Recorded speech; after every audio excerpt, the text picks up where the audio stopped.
بسم الله الرحمن الرحيم. وعن أسلم قال سألني ابن عمر بعض شأنه يعني عمر فأخبرته فقال ما رأيت أحدا قط بعد رسول الله صلى الله عليه وسلم من حين قبض كان أجد وأجود حتى انتهى من عمر۔ مشکات شریف کی 6054 نمبر حدیث ہے۔ باب مناقب عمر رضی اللہ عنہ چل رہی ہے۔ حضرت اسلم رضی اللہ عنہ اس حدیث کے راوی ہیں۔ حضرت اسلم رضی اللہ عنہ حضرت عمر رضی اللہ عنہ کے غلام بھی تھے اور خادم خاص تھے۔ بعض نے کہا کہ یہ حبشی تھے، بعض نے کہا کہ یمن کے تھے۔ فرماتے ہیں کہ سألنی ابن عمر بعد شأنہ یعنی عمر، حضرت عبداللہ ابن عمر رضی اللہ عنہ نے اپنے والد حضرت عمر رضی اللہ عنہ کے بعض حالات و خصائل کے بارے میں مجھ سے پوچھا کہ میرے والد گرامی حضرت عمر رضی اللہ عنہ کے کچھ حالات سنائیے۔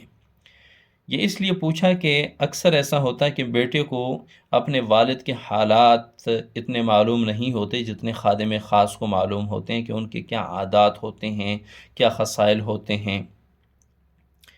فاخبرتہ، میں نے خبر دی، فقال، اور کہا، یعنی حضرت اسلم رضی اللہ عنہ نے کہا، ما رأیت احدا قط بعد رسول اللہ صلی اللہ علیہ وسلم من حین قبض، رسول اللہ صلی اللہ علیہ وسلم کے بعد میں نے بالکل نہیں دیکھا اتنا کان اجد و اجودا، اتنا سخی، اتنا دین میں محنت کرنے والا اور اتنا سخی۔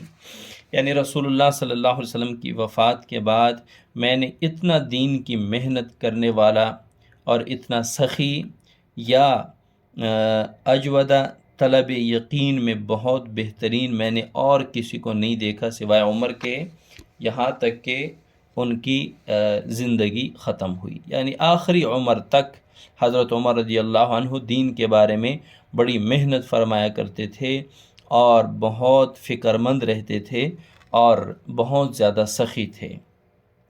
یہ اجود کا معنی مرقات شرح مشکات نے لکھا ہے، ای احسن فی طلب الیقین، یقین کے طلب کرنے میں بہت بہتر تھے۔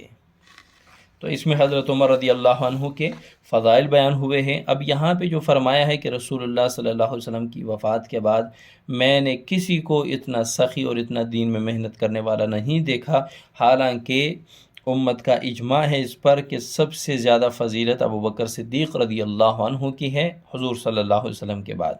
اس کا جواب علامہ سیوطی رحمۃ اللہ علیہ نے دیا ہے، اے فی زمن خلافتہ لیخرج ابو بکر، یہ جو حضرت عمر رضی اللہ عنہ کی اتنی فضیلت ہے کہ وہ دین میں سب سے زیادہ محنت کرتے تھے اور بہت زیادہ سخی تھے، یہ حضرت عمر رضی اللہ عنہ کے دور خلافت کی بات ہے کہ آپ رضی اللہ عنہ کے دور خلافت میں آپ سے زیادہ کوئی دین کی محنت کرنے والا نہیں تھا، لیخرج ابو بکر، تاکہ ابو بکر رضی اللہ عنہ اس سے نکل جائے۔ یعنی ابو بکر رضی اللہ عنہ کی فضیلت حضرت عمر رضی اللہ عنہ سے زائد تھی۔